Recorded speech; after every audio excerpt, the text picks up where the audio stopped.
Boa tarde, meus queridos, ou bom dia, depende da hora que você está assistindo esse pequeno vídeo, essa pequena aula. E eu sou o professor Alberto e nós vamos tratar sobre um tema muito interessante dentro da ética, que é o utilitarismo. Não é? A habilidade que vamos refletir é sobre a perspectiva de pertencimento e de responsabilidade por si mesmo e pelas demais pessoas e seres da natureza. O objetivo é aprender um pouco mais sobre o que é a ética utilitarista.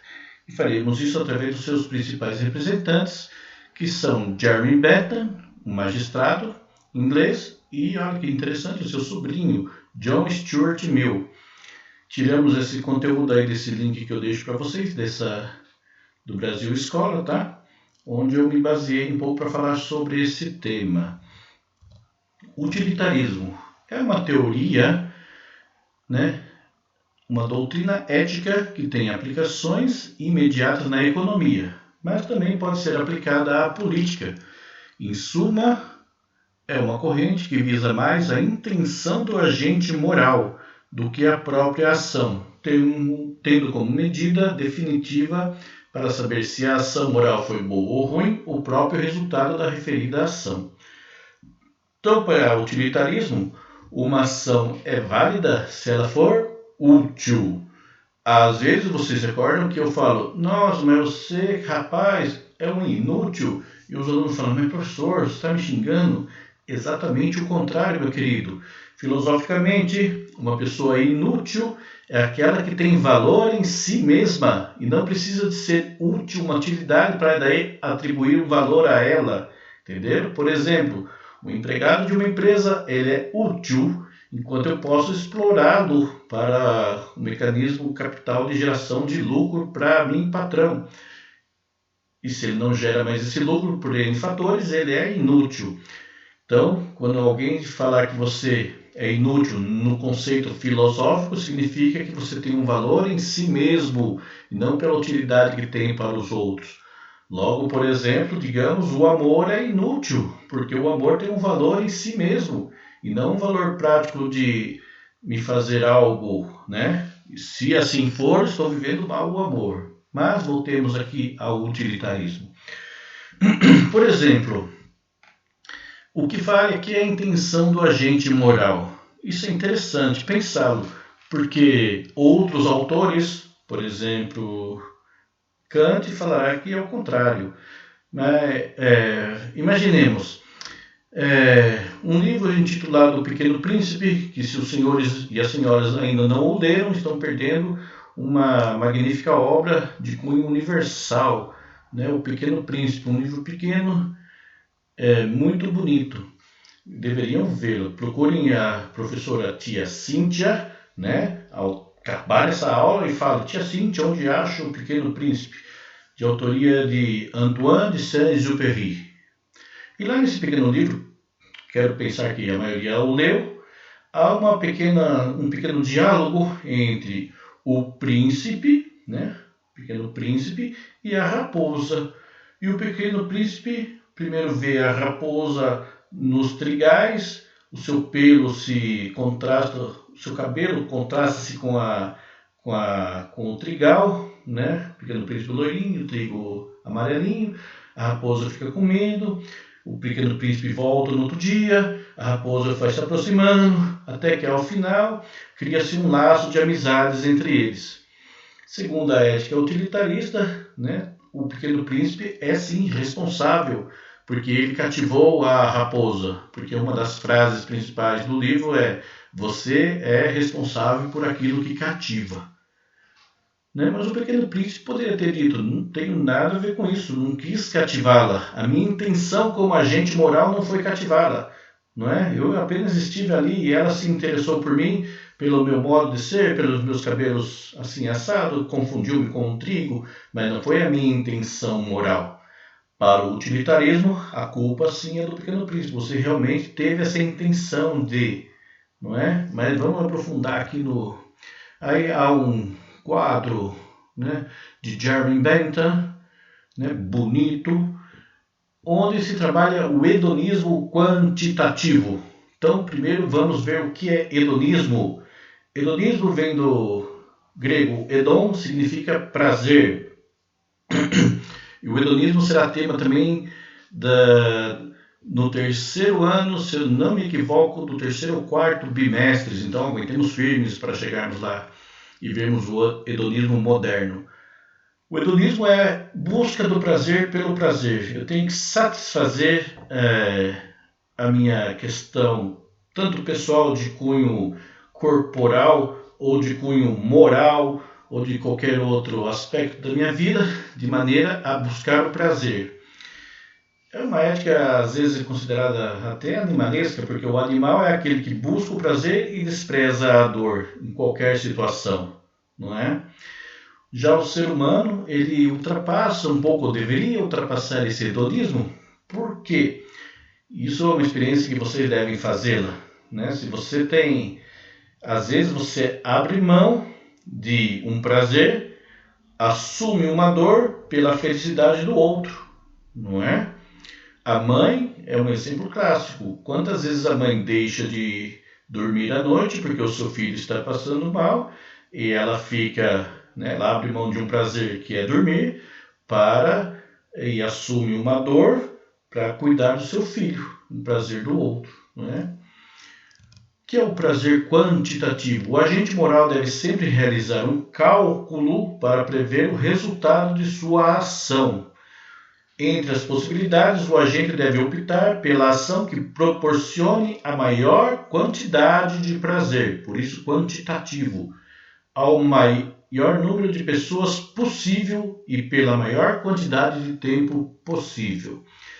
Quando necessária uma quantidade de dor para alguns, para que ocorra o maior prazer, o número de prazer deve-se reduzir ao máximo de danos possíveis.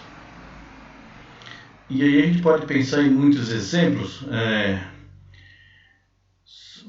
Pensemos utilitariamente falando assim, por exemplo, temos uma prova para fazer um simulado lá na escola e o nosso simulado ele é difícil, mas se para que a maioria resulte nesse prazer, faça uso de subterfúgios como pode ser uma cola para que essa nota do simulado seja alcançada, então que se dê esse subterfúgio como válido.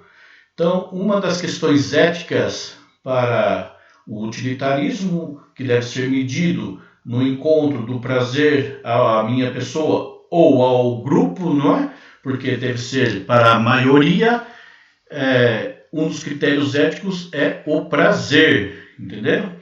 Não aqui cabe pensar só em prazer em relação a nível sexual, não, tá? O prazer em relação a buscar um benefício àquele grupo. Então, o grupo está beneficiado, uma minoria vai ser prejudicada, não tem problema. Segundo o utilitarismo, o que é mais útil? E o que é mais útil deve ser para a maioria por um tempo maior, né? Quanto mais... Então, há um cálculo no caderno do aluno, se você olhar aí, você vai perceber que tem esse cálculo aí. Por exemplo, fazer faculdade é um critério de prazer? Sim, fazer faculdade é legal, fazer faculdade me dá um up no meu ego, né? Vai dar um conhecimento a mais, vai dar um plus no meu diploma, no meu currículo, através do diploma. Então, é uma coisa que me causa prazer. A dor também há. Né? Porque estudar, como você está percebendo agora você é o protagonismo do seu estudo, ele não é fácil, causa certa dor. Haverá maior quantidade de prazer ou dor? Suponho eu que haverá maior quantidade de prazer. Não é? O estudo te acarretará um conhecimento ao qual você depois se disporá para o resto de sua vida. Esse prazer ele é durável, né? Ele é durável. Pode ser que a dor da aquisição de um diploma universitário, se é que você entende o estudo como certa dor, porque ele não é fácil, de fato, acarretará talvez 4, 5 anos, mas o prazer proveniente desse estudo ele será de maior duração, né? Então é todo um cálculo utilitarista, o que é mais útil, né? E essa é a visão de Jeremy Bentham. A teoria utilitarista, defendida pela primeira vez por Jeremy Bentham, na sua obra Uma Introdução aos Princípios da Moral e da Legislação, 1789, data da Revolução Francesa, interessante. Até o utilitarismo de John Stuart Mill, a teoria era baseada no hedonismo quantitativo. Defendia-se que, quanto maior a duração e intensidade dos prazeres gerados por uma ação, mais felicidade tendia a ser gerada por esta ação. E aqui vem John Stuart Mill, né? Outra foto aí, bonito, né? John Stuart Mill com um hedonismo qualitativo. Então aqui já não é quantidade de prazer e para a maior quantidade de pessoas, mas ela é qualidade. Aquele prazer que eu vou estar analisando. Essa análise do prazer, gente, porque fique claro, é uma análise para a consequência da minha ação ética. Eu devo agir e agir é a ética.